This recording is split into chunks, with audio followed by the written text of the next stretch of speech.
This next case is a 90s case from Cleveland. A defendant appealed a conviction for abducting an 8-year-old girl.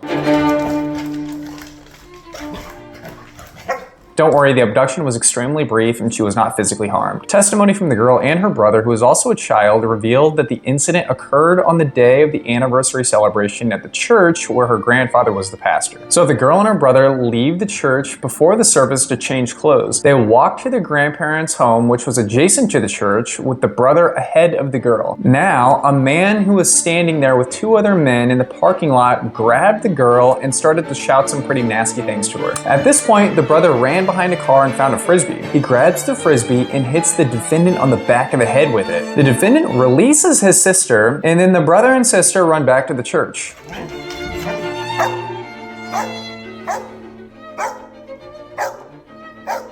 So the kids go inside the church and explain the situation. Naturally, the police were called, and when they were called, there just happened to be a routine helicopter patrol in the area. The helicopter traveled to the incident area and identified the suspects walking near the church. Once the suspect was detained, the kids and their mom were taken to the stop, and they identified the man who kidnapped the girl. The defendant was convicted at the trial court and then appealed.